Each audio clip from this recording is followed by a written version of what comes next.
What is going on, beautiful people? I am Lee Hammock, the diagnosed self-aware narcissist, and welcome to another episode of the Narcissist Code. If you're new here, I use my platform on social media to raise awareness for NPD, get more people into therapy like myself, and also validate the victims, survivors, and thrivers of said disorder and said toxic traits and whatnot, y'all. Today's episode is going to be about, do narcissists like competition? So before we hop into today's episode, y'all, make sure you check out my self-love journal that's available on Amazon. Lee Hammock, I Love Me, a self-love journal. Help you rebuild their self-love and authenticity and identity and whatnot. You can search Lee Hammock self-love on Amazon. But yeah, y'all, yeah. Let's hop into it. Do narcissists like competition? So this is me speaking from a personal perspective. A lot of narcissists do like to compete in things that they can win, in things that they are good at, in whatnot. We love to compete in things that we know we can win. You see what I'm saying? Like in things that we're gonna lose, or things that can make us feel ashamed of ourselves, things that can make us feel belittled. Absolutely not. I'm not competing with anybody. I'm not doing anything like that. Me in that situation, in that instance, what I would do is to go back and do some silliness. You see what I'm saying? If I'm horrible at bowling, right? I cannot bowl for any, I'm probably the worst bowler in North Carolina, or this side of on the East Coast of the United States, right? So I would not bowl. Hey Lee, you want to go bowling? Hey, you want to bowl? We bowling. You want to be on my team? I'm good. I gotta do some. I got something to do over here. Or I would just tell people, like, I suck at bowling. I'm not doing it.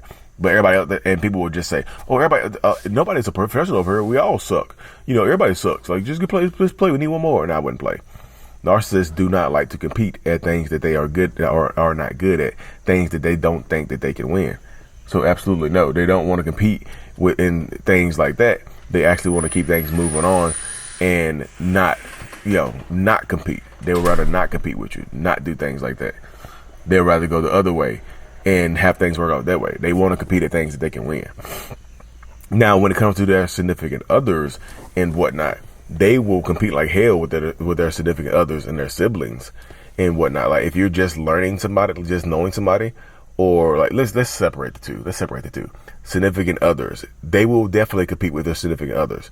Their spouses, yes, they have to be better than you in some way, shape, or form.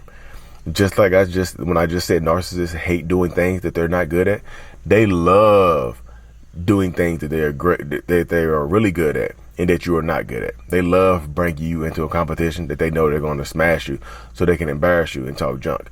But we know narcissists cannot take what they dish out, right? So if that narcissistic person is great at pool, right? They love playing pool. Pool is their favorite sport, right?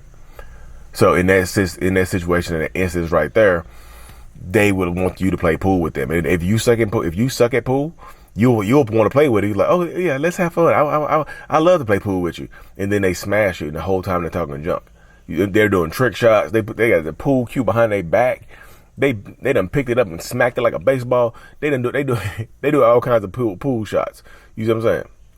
They love doing things that they are good at and embarrassing you with their skill. Basketball, football, whatever it is. They love to compete with things that they think they can win. They'll quit. Like, if a narcissist is not good at something, or they'll quit, or they just refuse to do it. You know what I mean? That's just the mindset, and that's just the way a lot of narcissist minds work, y'all. That is absolutely the way a lot of narcissists and toxic people's minds work. It just goes like that. If I'm good at it, I will compete with you. If I'm not good at it, I'm not going to compete with you. I'm not going to. Matter of fact, we're going to go the opposite direction. We're going to do the opposite thing right here. So they have to be good at what they're doing with you. Now, when it comes to the sibling rivalry, oh yeah, they'll compete like hell with the siblings, because they want to compete with. Not only they want to compete for prizes and things like that, they want to compete for rewards with their siblings as well. And the reward in this instance is they feel like love, care, and affection from the parental figure, whoever has raised them. You mean the authority figure? If I beat my brother at this, my dad will love me.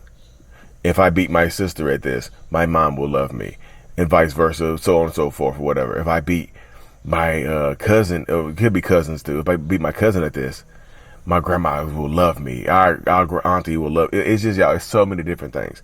They would love to compete with their siblings and whatnot, because it gets into that space. But narcissistic people, if you do beat them in some type of competition, they'll want to, and they consider themselves somewhat decent at it, they will want to compete with you. They will want to compete with you until they win. You can beat them 15 times, 20 times, and they beat you one time, they happy as hell. That's all they need. Oh, gotta win. My win was better. My win was way better than yours. I'm glad you good comp. You good competition and whatnot. You're a great competition. I'm so thankful for you. Thanks for being here. Blah blah blah. Boo boo boo. Bee bee bee. That's literally how it goes, though, y'all. They will literally beat you down mentally, and like I said, and then they'll win it. They'll beat you down until they win. They'll keep playing until they win. Well, Les Brown said this. Les Brown said, "It's not over till I win," and that's exactly how it goes. He wants to win. You see what I'm saying? They want to win in these spaces right here because winning makes them feel good. So they want to keep consistently winning. They want to constantly win. They want to keep things moving forward so that they can feel like it's worth it to go on. Like, and winning and being better than you and stuff and competing with stuff with you allows them and helps them feel better than you. You know, narcissists want to have something that they're better than you at. Playing cards and stuff like that. They just do, y'all. It's just one of those things. Like, they love to compete, but most times only if they win. Some narcissists will be fun and outgoing and compete even if they're going to lose and things like that. One of my old good friends, super overt narcissist. Super overt narcissist, and he loves doing things that he's not good at because it gets him attention. Like, if he can get him some type of attention, he'll do it. So you do have the narcissists out there that want to compete and do things that they're not good at just to get attention from somebody else, just to be loud and try to be funny while doing it. Well, I'm losing. Dang, I suck. Dang. And then people notice that. Just like, well, at least you're playing. And he's picked off women doing that. So that does work. Like I say, if it benefits them, they'll be bad at something and compete with you about it. If it benefits them, if there's a benefit to be gained from being bad and competing, they'll compete then, yeah. So some of them will absolutely do that. But also, you do get the narcissistic person who gets addicted to the competition, right? Who gets addicted to competition. Like, they get addicted to winning. Like, and that's why you see quite a few narcissistic people that develop gambling addictions, and you know, they get addicted to like FanDuel and DraftKings and going to the casino and, you know, 3-card Monte and things like that. Those are like games like that where you get narcissistic people out there playing cards and stuff. 3-card Monte and things like that. You'll lose. You'll take the whole. Your narcissist will lose your whole vacation fund out there gambling at card games and stuff like that they think they can win.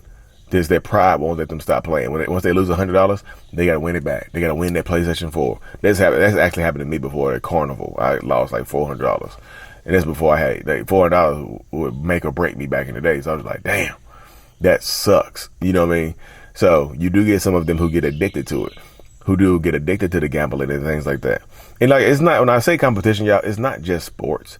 I know people, when I say competition, they automatically shift to sports because that's what my mind goes to. But I'm also talking about competing with you in grades in school, competing with you at, you know, at chess. I don't know if chess is a sport. I think it is. Checkers, whatever, games. That type of stuff right there as well. You know, they'll be willing to step outside the box if it benefits them in some way, shape, or form. That's why I tell people, like, if it benefits them, they will do it. You know, if they can glean some sort of benefit from competing at something that they're bad at, they will still do that, y'all. Competition works. It works everywhere, y'all. Social media stuff like that. Like I said, it doesn't have to be games. It could be like building a social media account. Like, I have narcissists out there, like other self-aware narcissists, who like literally hate my guts because my account is bigger than theirs, and they avoid me. And I block a bunch of them, but that's how it goes. Like, they want to compete because they feel like numbers matter. And this is one thing about a lot of narcissists, y'all. Even if they win, they won't be happy. They won't be content. I'll say that. Even if they win something, they'll be happy for a few seconds. They can feel happiness for a few minutes, for whatever, but it eventually goes away. And when it goes away, that's when sometimes the depression can kick in. Like, after the high of winning goes away, the depression kicks in. So yeah, if a narcissistic person is competing and they're consistently winning, sometimes they're winning to chase that high of happiness, that, you know, the happiness high. They're chasing after that and trying to do things of that nature, y'all. So you have to, you yourself have to empower yourself to keep moving forward and whatnot. Yeah, you have to, because if you don't keep, let's say if you got a narcissistic person that's dragging you to compete at something you're bad at, and you don't want to compete with them because you know they're going to win and rub it in your face, y'all, don't be pressured into competing with a narcissistic person, that because they're either way it's a lose anyway. If you compete and lose, they're going to talk junk or try to hurt your feelings. If you don't compete, they're going to talk junk and try to hurt your feelings. So it's kind of damned if you do, damned if you don't. I tell people to pick the damned that makes them feel the best about the situation. Choose the damned that you feel is best for you. Pick the damned that makes you feel that makes you feel good. That's what I got to say on that one, y'all. But anyways, y'all, thank y'all for tuning in to another episode. Of course, like and subscribe for more. And as always, y'all, mental illness is out. Peace. What is going on, beautiful people? Thank you so much for making it to the end of my video, watching it all the way through, y'all. If you haven't already, go ahead and hit that subscribe button, y'all. Turn on notifications so you don't miss a video and whatnot, and so we can help reach more people. Like I said in the beginning, the self-love brand is available. I have a self-love journal that's available on Amazon as well to help you rebuild that self-love. Lee Hammock, I Love Me, on Amazon and whatnot. I also do one-on-ones over Zoom and such as well, y'all. Like and subscribe for more mental